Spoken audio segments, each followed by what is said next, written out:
तो यहाँ पे अपन एक क्वेश्चन को डिस्कस करने जा रहे हैं जो कि डेविड जे ग्रिफिथ्स का है, इंट्रोडक्शन टू क्वांटम मैकेनिक्स। इसमें क्या बोला कि एक पत्थर जिसको एच हाइट ऊपर से गिराया जाता है, एंड यहाँ पे एक ऑब्जर्वर रहता है, वो एक काम कर रहा था, एक इवेंट परफॉर्म कर रहा था कि जब ये पत्थर नीचे गिरता है एच हाइट ऊपर से, तो वो कई सारे फोटोग्राफ्स क्लिक करता है, मिलियंस ऑफ फोटोग्राफ्स। आप क्वेश्चन में पढ़ सकते हो, गिवन है कि I snap a million photographs, that means observer यहाँ पे कई सारे फोटोज ले रहा है। On each picture observer measures the distance the rock has fallen, मतलब कि लेट से वो जब पार्टिकल या फिर पत्थर बोलो वो यहाँ पे पहुँचा, मतलब लेट से t = t1 पे पहुँचा, तो वो कितना डिस्टेंस ऊपर से आ चुका था, लेट से x1। देन फिर वो देखता है कि t = t2 पे वो कितना डिस्टेंस नीचे आ चुका है, लेट से वो x2। ऐसे ही वो जब तक ये पत्थर नीचे नहीं गिर जाता तो वो सारे डिस्टेंस को मेजर करता है, सारे डिस्टेंस को। एंड अपने को क्वेश्चन में ये पूछा है कि ये जो डिस्टेंस आ रहा है x1 x2, इनका एवरेज क्या होगा, मतलब टिल h xn। लेट से यहाँ पे जो एनअदर डिस्टेंस उसने मेजर किया था last, that is equal to h। तो जो एवरेज आएगा इन डिस्टेंस का वो क्या हो जाएगा, x1 + x2 + x3 until xn/n। तो इस सवाल को क्वांटम मैकेनिक्स की हेल्प से कैसे कर सकते हैं, वो इंटरेस्टिंग चीज़ होगी देखने के लिए। तो क्योंकि यहाँ पे मेन का इन्वॉल्वमेंट है, तो अपन यहाँ पे इस सवाल को सॉल्व करेंगे विथ प्रोबेबिलिटी डेंसिटी। पहले तो मेरे को पता करना होगा कि किसी टी टाइम के बाद ये पार्टिकल कितना नीचे आ चुका होगा, ठीक है। That is going to be the function of time.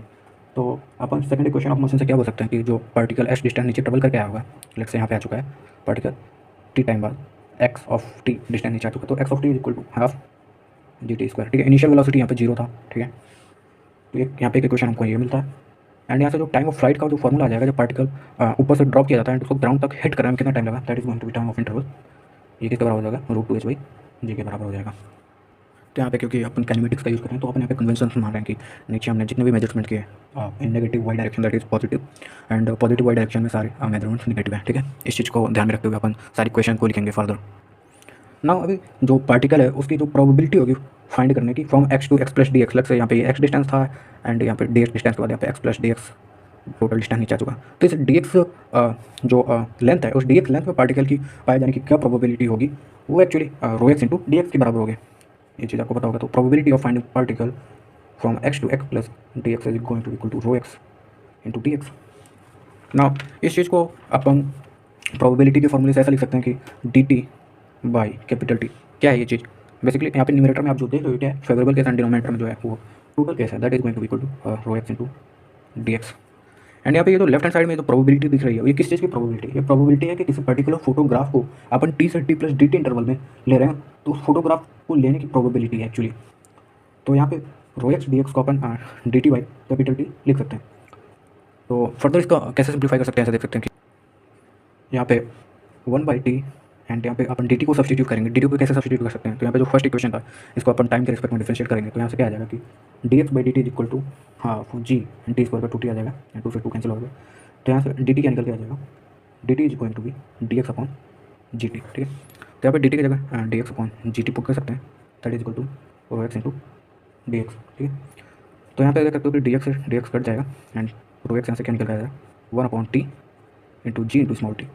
तो यहाँ पे कैपिटल टी क्या था, टाइम पीरियड था, तो इसको डायरेक्ट पुट कर सकते हैं यहाँ पे 1/√2h/g × स्मॉल g × t। यहाँ पे क्या है कि किसी भी टाइम t में पार्टिकल को आने में कितना समय लगा, तो किसके बराबर होगा, यहाँ पे h की जगह x आ जाएगा, मतलब x डिस्टेंस को नीचे आ चुका होगा किसी t टाइम बाद। तो यहाँ से क्या आ जाएगा, वो 2x/g। तो यहाँ से √g से यहाँ पे g बनेगा, दैट इसको काट देगा, एंड यहाँ से √2 से √2 आ जाएगा, यहाँ से 1/2, एंड यहाँ से √h आ गया, एंड यहाँ से √x आ गया।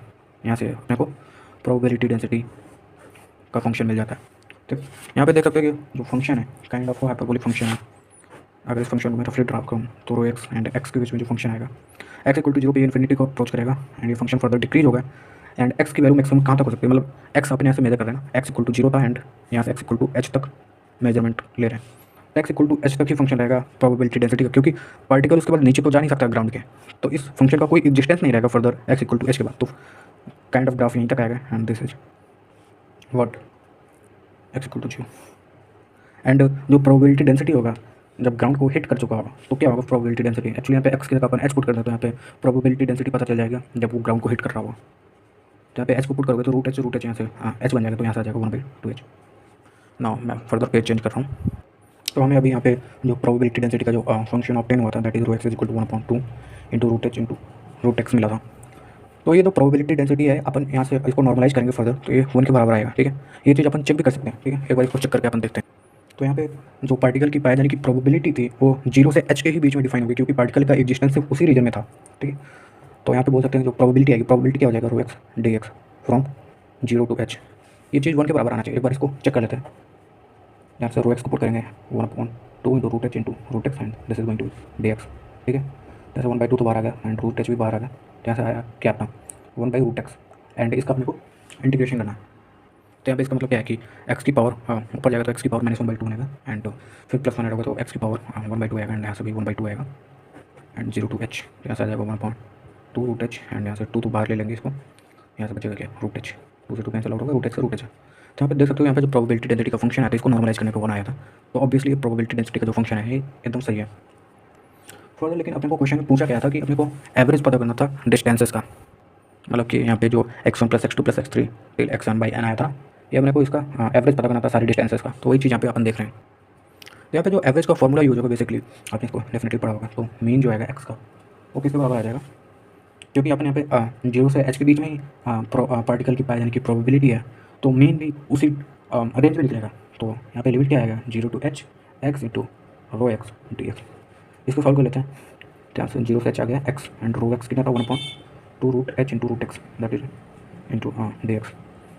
यहाँ से √x आ जाएगा एंड 1/2 तो बाहर आ गया 1/2 एंड √h भी बाहर आ गया।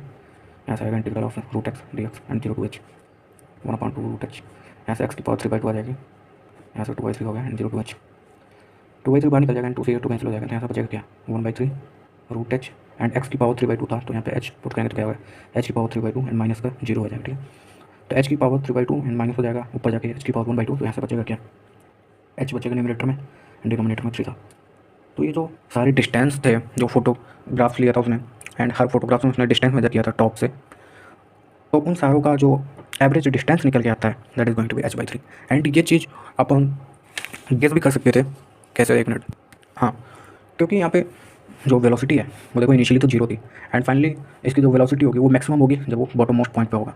तो इसकी जो वेलोसिटी वो लगातार इंक्रीज करे, तो ये जो ऊपर वाला रीजन है यहाँ पे इसकी वेलोसिटी जो है वो मिनिमम है। तो मिनिमम वेलोसिटी इसका मतलब वो मैक्सिमम टाइम अपना यहीं पे स्पेंड करेगा एंड यहाँ पे वेलोसिटी जो है मैक्सिमम है, तो वेलोसिटी मैक्सिमम है तो टाइम मिनिमम है इसका। यहाँ पे टाइम मिनिमम का मतलब यहाँ पे कम टाइम वो स्पेंड करेगा। तो जो ऊपर वाला रीजन था क्योंकि यहाँ पे ये टाइम ज़्यादा स्पेंड कर रहा है, तो इसका मतलब पार्टिकल की पाई जाने की प्रोबेबिलिटी भी तो ऊपर ही रहेगी ना। तो इतना तो अपने को श्योर था कि जो पार्टिकल की पाई जाने की प्रोबेबिलिटी होगी वो h/2 से तो कम ही होगी। ठीक है, या फिर ऐसा बोल सकते हो कि पार्टिकल जो है मोस्टली अपना टाइम यहीं पे स्पेंड करेगा। तो ये अच्छा क्वेश्चन था। ये क्लासिकल मैकेनिक्स को सवाल को अपन ने क्वांटम फिजिक्स के हेल्प से सॉल्व किया एंड बहुत ही अच्छा क्वेश्चन था। होपफुली इस चीज़ आपको समझ में आ गई। एंड अगर आपके पास कोई और मेथड है सवाल को सॉल्व करने का डेफिनेटली शेयर जरूर करिए इसको।